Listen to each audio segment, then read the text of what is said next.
Reading through the Bible in 1 year, August 4th, Judges 21, we're finally finishing this book, Psalm 140 through 141, Jeremiah 27, and Psalm 21.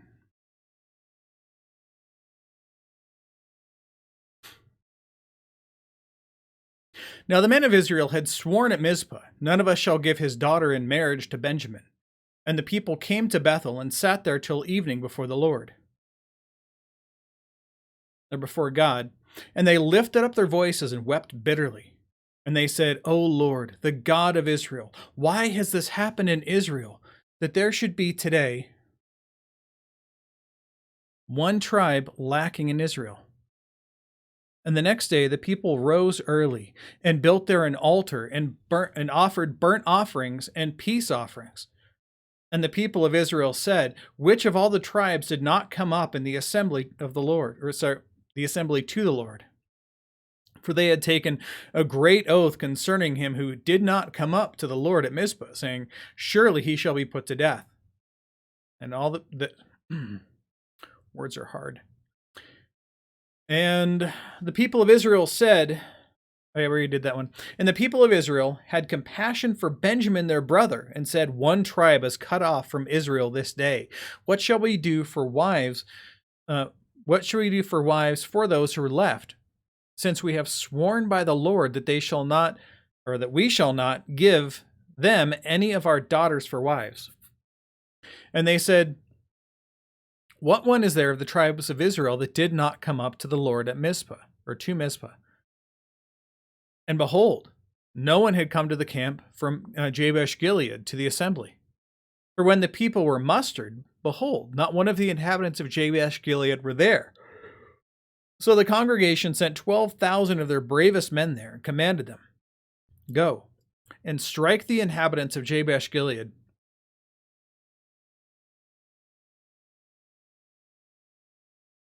There we go. "With the edge of the sword, also the women and little ones. This is what you shall do. Every male and every woman that has lain with a male, you shall devote to destruction." And they found among the inhabitants of Jabesh Gilead 400 young virgins who had not known a man by lying with him. And they brought them to camp. They brought them to the camp at Shiloh, which is in the land of Canaan. Then the whole congregation sent word to the people of Benjamin, who were at the rock of Rimmon, and proclaimed peace to them. And Benjamin returned at that time, and they gave them the women whom they had saved alive from the women of Jabesh Gilead. But they were not enough for them. And the people had compassion on Benjamin, because the Lord had made a breach in the tribes of Israel. Then the elders of the congregation said, "What shall we do for wives for those who are left, since the women are destroyed out of Benjamin?" And they said, "There must be an inheritance for the survivors of Benjamin, that a tribe not be blotted out from Israel. Yet we cannot give them wives from our daughters, for the people of Israel had sworn, 'Cursed be he who gives a wife to Benjamin.' So they said, 'Behold, there is a yearly feast to the Lord, a feast of the Lord at Shiloh, which is north of Bethel, on the east of the highway that goes up from Bethel to Shechem."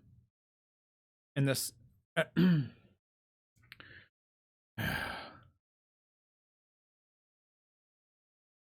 and south of Lebonah. And they commanded the people of Benjamin, saying, "Go and lie in ambush in the vineyards, and watch. If the daughters of Shiloh come out to dance in the dances, then come out of the vineyards and snatch each man his wife from the daughters of Shiloh, and go to the land of Benjamin.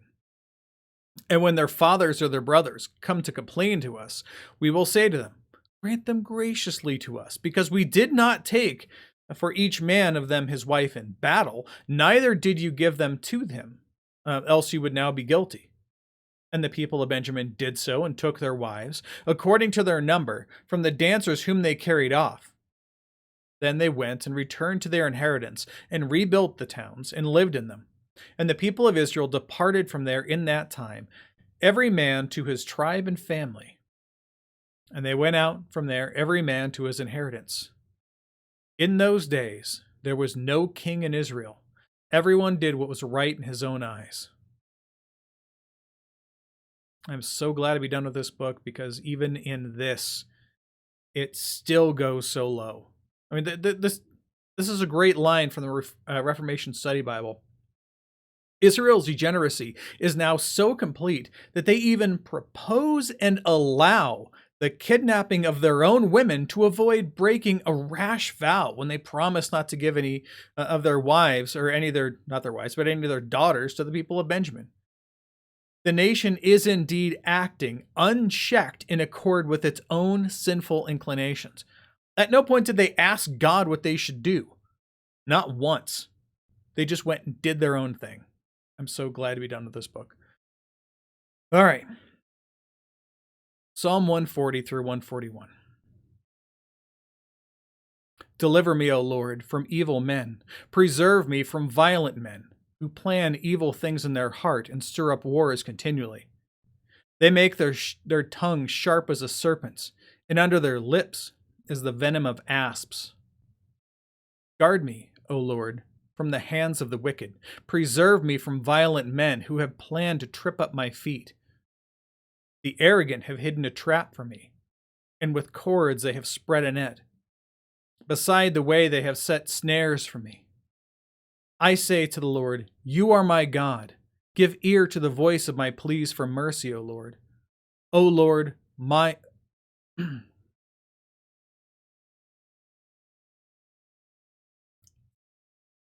O Lord, my Lord, the strength of my salvation. You have covered my head in the day of battle. Grant not, O Lord, the desires of the wicked. Do not further their evil plot, or they will be exalted. As for the head of those who surround me, let the mischief of their lips overwhelm them, and let burning coals fall upon them. Let them be cast into the fire, into miry pits, no more to rise. Let not the slanderer be established in the land. Let evil hunt down the violent man speedily. I know that the Lord will maintain the just cause of the afflicted, and will execute justice for the needy. Surely the righteous shall give thanks to your name. The upright shall dwell in your presence. Psalm 141. O Lord, I call upon you. Hasten to me. Give ear to my voice when I call to you.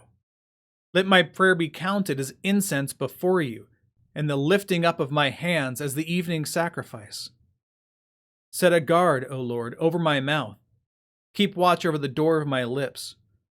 Let not my heart incline to any evil, to busy myself with wicked deeds in company with men who work iniquity, and let me not eat of their delicacies. Let a righteous man strike me. It is a kindness. Let him rebuke me. It is oil for my head. Let my head not refuse it. Yet my prayer is continually against their evil deeds. When their judges are thrown over the cliff, then they shall hear my words, for they are pleasant. As when one plows and breaks up the earth, so shall bones be scattered at the mouth of Sheol. But my eyes are toward you, O God, my Lord. In you I seek refuge. Leave me not defenseless. Keep me from the trap that they have laid for me, and from the snares of evildoers. Let the wicked fall into their own nets while I pass by safely. Now Jeremiah 27. The yoke of Nebuchadnezzar.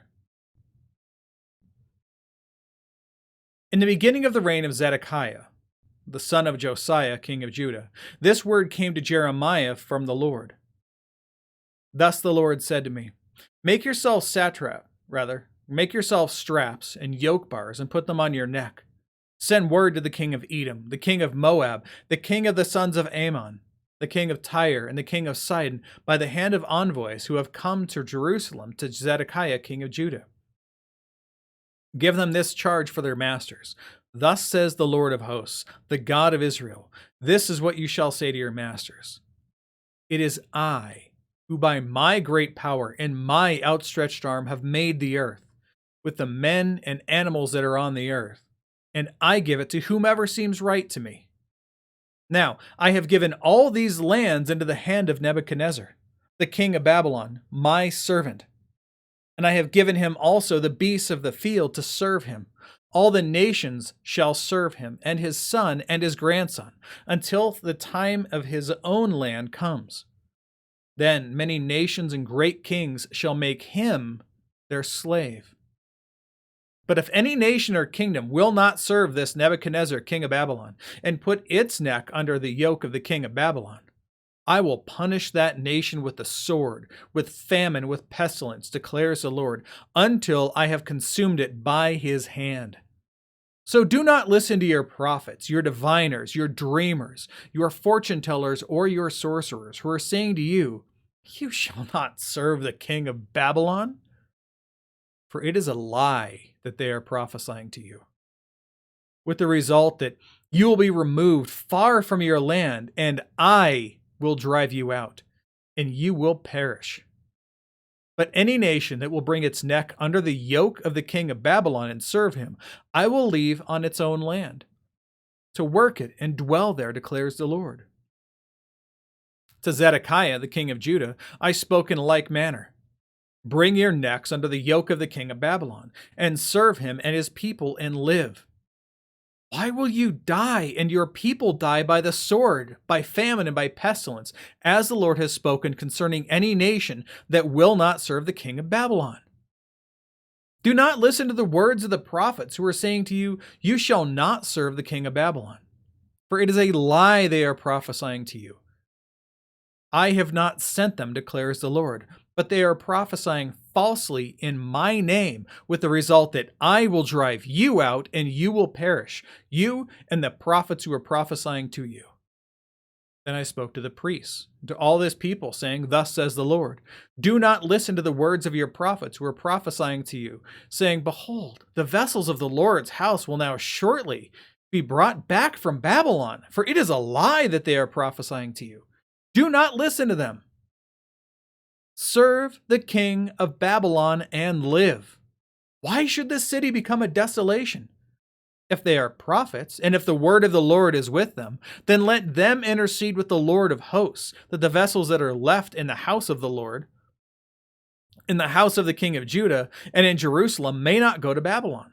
For thus says the Lord of hosts concerning the pillars, the sea, the stands, and the rest of the vessels that are left in the city, which Nebuchadnezzar, king of Babylon, did not take away when he took into exile from Jerusalem to Babylon Jeconiah, the son of Jehoiakim, king of Judah, and all the nobles of Judah and Jerusalem. The prophet Daniel was in that set of people.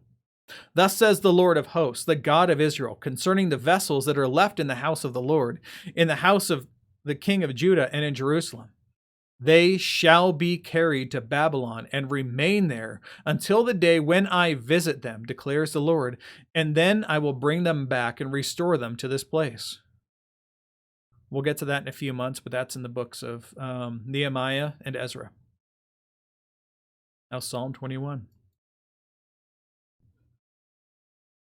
O Lord, in your strength the king rejoices, and in your salvation how greatly he exalts. You have given him his heart's desire, and have not withheld the request of his lips. For you meet him with rich blessings. You set a crown of fine gold upon his head. He asked life of you, and you gave it to him. Length of days forever and ever. His glory is great through your salvation. Splendor and majesty you bestow on him, for you make him most blessed forever. You make him glad with the joy of your presence. For the king trusts in the Lord, and through the steadfast love of the Most High, he shall not be moved. Your hand will find out all your enemies. Your right hand will find out those who hate you. You will make them as a blazing oven when you appear. The Lord will swallow them in his wrath, and fire will consume them. You will destroy their descendants from the earth, and their offspring from among the children of man. Though they plan evil against you, though they devise mischief, they will not succeed, for you will put them to flight. You will aim at their faces with bows. Be exalted, O Lord, in your strength. We will sing and praise your power. Behold, the word of the Lord.